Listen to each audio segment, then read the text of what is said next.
जय हिंद, जय भारत। नमस्कार दोस्तों, मैं अभिषेक शर्मा अपने इस यूट्यूब चैनल पीपीसी लर्निंग में आप सभी का स्वागत करता हूं।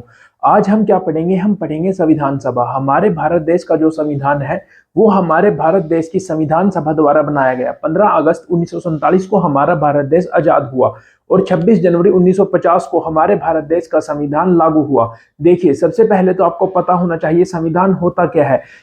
कानून की एक ऐसी किताब जिसमें क्या क्या लिखा होता है कि इस देश को किस प्रकार चलाया जाएगा, अगर ऐसी सिचुएशन आती है तो किस प्रकार कार्य किया जाएगा, ये सारी की सारी बातें संविधान में लिखी होती है। तो हमारे भारत देश का संविधान हमारे भारत देश की संविधान सभा द्वारा बनाया गया। टॉपिक का नाम क्या है? संविधान सभा, कॉन्स्टिट्यूशनल असेंबली। सबसे पहले जो भी इस टॉपिक से क्वेश्चन आपसे पूछे जा सकते हैं वो सारे के सारे इस छोटी सी वीडियो में कवर हो जाएंगे। सबसे पहला क्वेश्चन कि भारत की जो संविधान सभा है उसको बनाने का विचार सबसे पहले किसके मन में आया? मोस्ट इंपोर्टेंट क्वेश्चन है। एम.एन. रॉय 1934 में इन्होंने कहा कि संविधान सभा बनाई जानी चाहिए। उसके बाद उस समय भारत देश की सबसे बड़ी पार्टी कौन सी थी आजादी की लड़ाई में? Indian national Congress. उसने 1935 में मांग रख दी कि जो भारत देश है उसका जो संविधान बनेगा वो एक संविधान सभा के द्वारा बनाया जाना चाहिए। उसके बाद पंडित जवाहरलाल नेहरू जी ने 1938 में स्पष्ट कर दिया कि जो भारत का संविधान है वो एक संविधान सभा द्वारा बनाया जाएगा और जो संविधान सभा में जो सदस्य होंगे वो भारतीय ही होंगे। यानी भारत देश का जो संविधान है वो भारतीयों द्वारा ही बनाया जाएगा, बाहरी ताकतों का इसमें हाथ नहीं होगा। ये बात क्लियर कर दी गई। ठीक है। उसके बाद 1939 से 1945 तक द्वितीय विश्व युद्ध यानी सेकंड वर्ल्ड वॉर चला और क्या हुआ कि जो अंग्रेज थे हमारे भारत पर शासन कर रहे थे उन्होंने भारत को बिना पूछे ही भारतीय सेना को द्वितीय विश्व युद्ध में शामिल कर दिया। परिणाम स्वरूप जो कांग्रेस के मंत्रिमंडल थे उन्होंने इस्तीफे दे दिए। यानी प्रांतों में जो कांग्रेस की सरकारें थी उन्होंने इस्तीफे दे दिए अपने अपने प्रांतों से। तो 1940 में भारतीयों का सहयोग प्राप्त करने के लिए द्वितीय विश्व युद्ध में अंग्रेज यानी ब्रिटेन वाले अगस्त ऑफर लेके आए। इसमें इन्होंने क्या कहा कि हम युद्ध के बाद आपको डोमिनियन स्टेटस प्रदान कर देंगे। तो हमारे भारत देश के जो नेता थे महात्मा गांधी जी थे, पंडित जवाहरलाल नेहरू जी थे, इन्होंने क्या कहा कि डोमिनियन स्टेटस की तो बात ही खत्म है, हमें तो पूर्ण आजादी चाहिए। तो ये भी इनका प्रस्ताव रद्द कर दिया गया।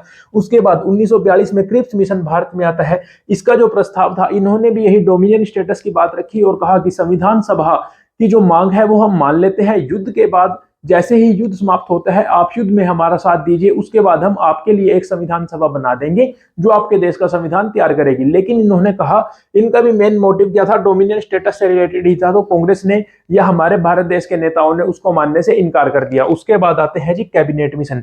1946 मतलब 1945 में द्वितीय विश्व युद्ध समाप्त हो जाता है और जो युद्ध है उसमें ब्रिटेन को बहुत ज्यादा हानि होती है। तो उनके पास एक ऑप्शन ये था कि अब उनको भारत को आजाद कर देना चाहिए, भारत को छोड़ देना चाहिए। और अब जो ब्रिटेन है द्वितीय विश्व युद्ध के बाद वो एक बहुत बड़ी शक्ति नहीं रह गया था। द्वितीय विश्व युद्ध के बाद जो बड़ी शक्ति थी वो थे रशिया, अमेरिका। तो ये भी जो ब्रिटेन है उसके ऊपर दबाव बना रहे थे युद्ध के दौरान कि भारत को आजाद कर दिया जाए और भारत का सहयोग प्राप्त किया जाए। तो कैबिनेट मिशन भारत में भेजा जाता है 1940 में। इसका क्या काम था? इसका काम था कि भारत में इसको संविधान सभा बनाने में मदद करनी थी। तो 1940 में कैबिनेट मिशन भारत में आता है, यह आपको पता होना चाहिए। इसके 3 सदस्य थे और ये काम आपका है कि इसके 3 सदस्य कौन कौन थे। क्या क्लीमेंट एटली कैबिनेट मिशन के सदस्य थे? जी नहीं, क्लीमेंट एटली कैबिनेट मिशन के सदस्य नहीं थे। वो तो उस समय ब्रिटेन के प्रधानमंत्री बने थे आजादी के समय। यानी जब भारत ब्रिटेन से आजाद हुआ तो उस समय ब्रिटेन के प्रधानमंत्री कौन थे? वो थे क्लीमेंट एटली। ठीक है, हम चलिए शुरू करते हैं। कैबिनेट मिशन 1940 में भारत आया, उसके बाद बैठकें हुई। तो डिसाइड क्या हुआ, जो कि भारत की संविधान सभा है, जो उस समय मुस्लिम लीग थी और जो कांग्रेस थी। ठीक है, ये दो मेन पार्टियां थी, जो कांग्रेस थी और मुस्लिम लीग थी। तो मुस्लिम लीग संविधान सभा के लिए क्या मांग कर रही थी कैबिनेट मिशन के आगे कि हमें तो एक अलग पाकिस्तान देश चाहिए और हमारी संविधान सभा अलग बनानी चाहिए। ठीक है, ये उनकी मांग थी। लेकिन कैबिनेट मिशन ने इस मांग को मानने से इनकार कर दिया। लेकिन कांग्रेस और मुस्लिम लीग दोनों पार्टियों को सहमत कर लिया। और क्या सहमत हुआ कि कुल सदस्य संविधान सभा में कितने होंगे? 389 सदस्य होंगे। अब आपको क्या याद रखना है? देखिए, उस समय हमारे भारत देश में एक हिस्से पर तो राजा रजवाड़ों का शासक था और एक हिस्से पर ब्रिटिश शासक था। तो जो ब्रिटिश शासन जो हमारे भारत देश में था वो प्रांतों में बटे हुए थे।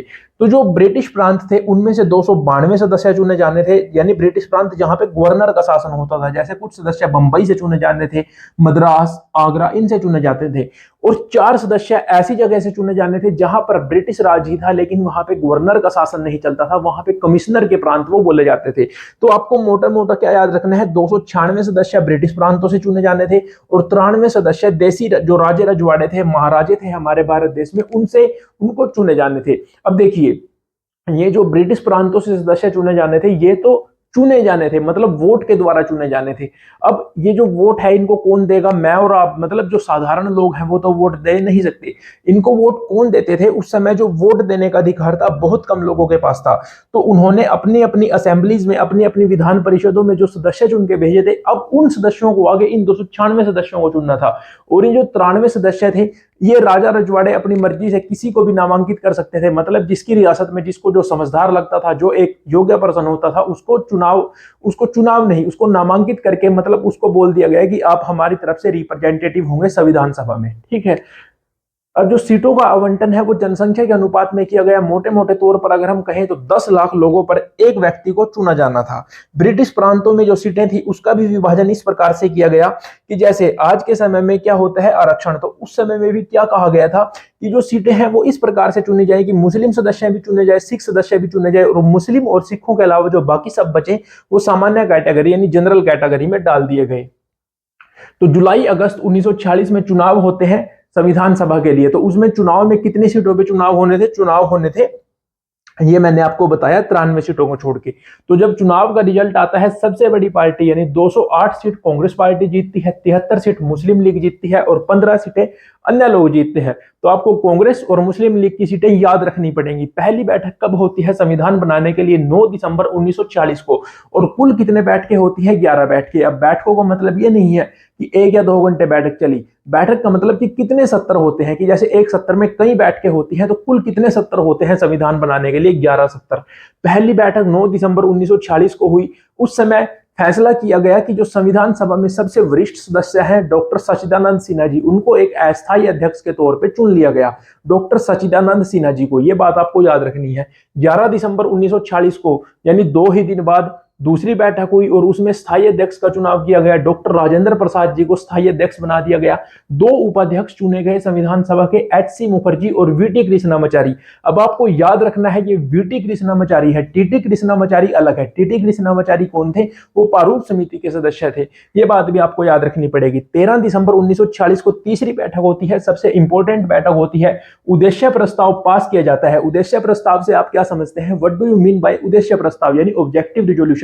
ये पंडित जवाहरलाल नेहरू जी के द्वारा पेश किया जाता है। इसमें बताया जाता है कि हम जो ये सब लोग यहाँ पे बैठ रहे हैं, हमारा काम क्या है, हमें किस आधार पर कार्य करना है। ये सबसे इंपॉर्टेंट था।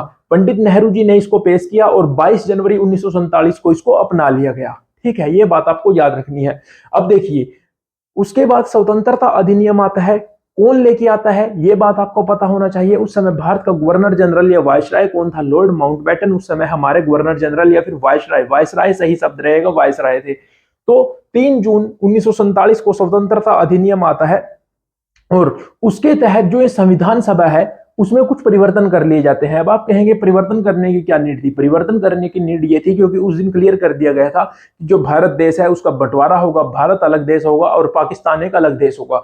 तो अब संविधान सभा भी दोनों की अलग अलग बनेगी। तो जो हमारे भारत देश की संविधान सभा थी, यानी जो कुल संविधान सभा के सदस्य थे वो 389 थे। तो अब जो भारत के हिस्से में क्षेत्र आए उसमें से कितनी सीटें कम हो गई, 90 सीटें कम हो गई और 299 सदस्य बचे। 299 सदस्यों में से अब जैसे यहाँ पे आपको याद रखना था 292 + 4 + 93, आपको यहाँ पे याद रखने की इतनी नीड नहीं है, ये क्वेश्चन नहीं आता, लेकिन आपको पता होना चाहिए 70 सीटें आई राजा रजवाड़ों के हिस्से और 229 सीटें आई जो ब्रिटिश प्रांत थे, वो यानी जो भारतीय हिस्से में रह गए थे ब्रिटिश प्रांत, उनमें से 229 सदस्य थे वो भारत के हिस्से की जो संविधान सभा है उसमें बैठते थे।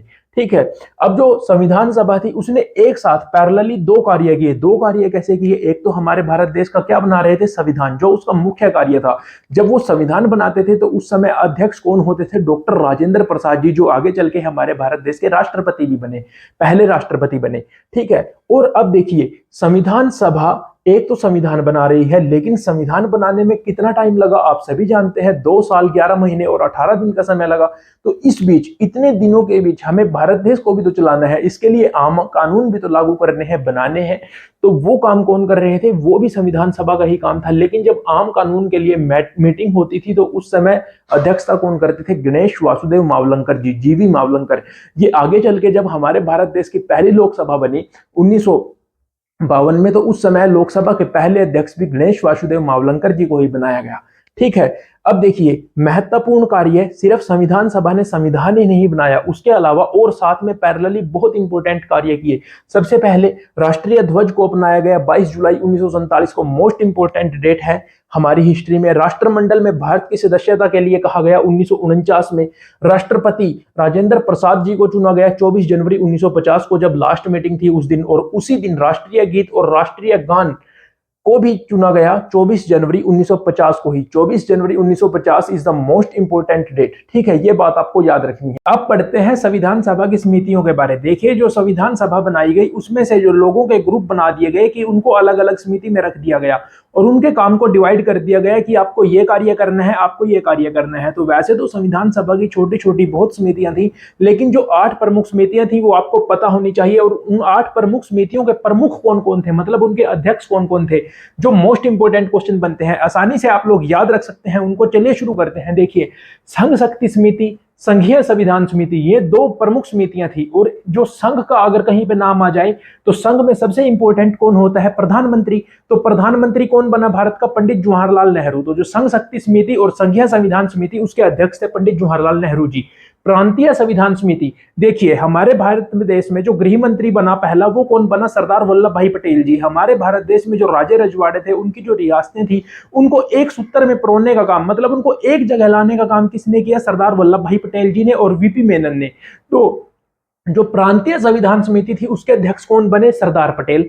सबसे इंपॉर्टेंट समिति थी प्रारूप समिति, मतलब ड्राफ्ट, जो जिसने संविधान का ड्राफ्ट तैयार किया। तो उसके अध्यक्ष कौन थे? डॉक्टर भीमराव अंबेडकर। इनका नाम तो जहां भी भारतीय संविधान का नाम आता है तो इनका नाम सबसे पहले आता है। प्रारूप समिति के अध्यक्ष थे डॉक्टर भीमराव अंबेडकर जी। ठीक है, फिर है प्रक्रिया नियम समिति और संचालन समिति, यह भी 2 प्रमुख समितियां थी। अब देखिए, संविधान सभा का स्थायी अध्यक्ष कौन था? डॉक्टर राजेंद्र प्रसाद जी। तो अब अगर ये अध्यक्ष है तो नियम कौन बनाएगा? ये जो सभा है उसका संचालन कौन करेगा? अध्यक्ष का क्या काम होता है? मीटिंग का संचालन करना और फैसले लेना। तो संचालन समिति और प्रक्रिया नियम समिति के अध्यक्ष थे डॉक्टर राजेंद्र प्रसाद जी। राज्यों के लिए जो समिति थी, अब देखिए, संघ शक्ति समिति, संघीय संविधान समिति और जो राज्यों के लिए समिति है उसके अध्यक्ष भी पंडित नेहरू जी थे। सिर्फ 2 में कंफ्यूजन होगा, राज्यों के लिए समिति और प्रांतीय संविधान समिति। तो आपको याद रखना है, प्रांत वाली के सरदार पटेल, राज्यों वाली के पंडित नेहरू। अब मौलिक अधिकारों, अल्पसंख्यकों, जनजातियों तथा बहिष्कृत क्षेत्रों के लिए जो समिति थी उसके अध्यक्ष भी सरदार वल्लभ भाई पटेल जी थे। अब इसके अलावा और क्या क्या क्वेश्चन आते हैं? जो संविधान सभा है उसकी कुल कितने बैठकें हुई? वो हुई 11 बैठकें। कुल खर्चा कितना आया भारत के संविधान को बनाने में? 64 लाख रुपए। प्रतीक क्या था? संविधान सभा की जो मोहर थी वो प्रतीक क्या था? वो था हाथी। संवैधानिक सलाहकार, कानूनी सलाहकार कौन था संविधान सभा का? BN राव जी थे। सचिव कौन थे? HVR अयंगर थे। मुख्य प्रारूपकार कौन था? LN मुखर्जी थे। सुलेखक, यानी जो संविधान है उसको हाथ से किसने लिखा? संविधान बना दिया गया और उसके बाद जब संविधान फाइनल हो गया तो जो उसका मूल संस्करण था उसको हाथ से लिखने का कार्य किसने किया? वो किया प्रेम बिहारी नारायण रायजादा। और उन्होंने किस भाषा में लिखा? अंग्रेजी भाषा में लिखा। अगर पूछे हिंदी में किसने लिखा तो वो लिखा वसंत कृष्ण वैद्य। और अब देखें, जो सौंदर्यकरण है, मतलब जो मूल संस्करण है संविधान का, जो मूल पाठ है संविधान का, उसका जो सौंदर्यकरण किसने किया? वो किया शांति निकेतन के कलाकारों ने। अगर उनके नाम भी पूछ ले तो आप कहेंगे नंदलाल बोस और बिहुअर राम मनोहर सिन्हा। तो ये बातें आपको याद रखनी है। अब एक और इंपॉर्टेंट बात आपको क्या याद रखनी है कि जो संविधान सभा है, तो जब भारत और पाकिस्तान अलग अलग हो गए तो जो भारत के हिस्से की संविधान सभा थे उसमें कुल कितने सदस्य थे? 299 सदस्य। तो संविधान बनकर कब तैयार हुआ? 2 वर्ष 11 महीने और 18 दिन का समय लगा और 26 नवंबर 1949 को हमारे भारत देश का संविधान बनकर तैयार हो गया। तो जब संविधान बनकर तैयार होगा तो जितने भी सदस्य होंगे वो सारे के सारे हस्ताक्षर तो करेंगे कि हम भी इसके हिस्सा थे संविधान बनाने के। तो क्वेश्चन अगर पूछा जा सकता है कि संविधान सभा का जो लास्ट सत्र था वो कब खत्म हुआ? वो खत्म होता है 26 नवंबर 1949 को। उस दिन भारत का जो संविधान है उसको अपना लिया गया था, मतलब फाइनल कर दिया गया था। और उस पे कितने बंदों के साइन हुए? तो क्या 299 के लोगों ने साइन किए? जी नहीं, उस दिन 284 लोग प्रेजेंट थे, 284 लोग प्रेजेंट थे आउट ऑफ 299। तो 284 लोगों ने वहां पे हस्ताक्षर किए संविधान पे। ठीक है, ये बात आपको याद रखनी है। अब एम लक्ष्मीकांत में ये बात कहीं भी नहीं दी गई। अगर क्वेश्चन पूछ लिया जाए कि जो भारतीय संविधान सभा थी उसमें कुल कितनी महिला सदस्य थी, ये भी बात पूछी जा सकती है। तो कुल 15 महिला सदस्य थी, 299 में से 15 महिला थी, ये बात आपको पता होनी चाहिए। 15 महिलाएं थी। ठीक है जी। अब एक और क्वेश्चन पूछा जा सकता है, वो क्या क्वेश्चन पूछा जा सकता है कि संविधान जो लागू हुआ वो लागू हुआ 26 जनवरी 1950 को, जिस दिन हम गणतंत्र दिवस मनाते हैं 26 जनवरी के दिन, रिपब्लिक डे। तो क्या सारा का सारा संविधान 26 जनवरी 1950 को ही लागू हुआ? जी नहीं। 26 नवंबर 1949 को जैसे ही संविधान बनकर तैयार होता है तो उसी दिन से संविधान के कुछ पार्ट लागू कर दिए जाते हैं। जैसे उस समय सबसे जरूरी कौन सा पार्ट था? नागरिकता का। और उसके बाद क्या कार्य करना था? चुनाव। तो नागरिकता और चुनाव संबंधी जो प्रावधान थे, जैसे भाग 2 जो नागरिकता संबंधित है संविधान का, उनको 26 नवंबर 1949 को ही लागू किया गया और उसके बाद 26 जनवरी 1950 को भारत देश का सारा संविधान लागू कर दिया गया। तो ये था संविधान सभा से रिलेटेड जो इंपॉर्टेंट क्वेश्चन है। अगर इनसे अलावा कोई भी क्वेश्चन आ गया तो आप क्या करेंगे? ऐसा कोई क्वेश्चन आएगा ही नहीं। ठीक है। अब अगर आपको वीडियो अच्छी लगी हो तो लाइक कीजिए, कमेंट कीजिए और अपने सारे दोस्तों के साथ शेयर कीजिए और फीडबैक जरूर दीजिए कमेंट में। थैंक यू, मिलते हैं अगली वीडियो में।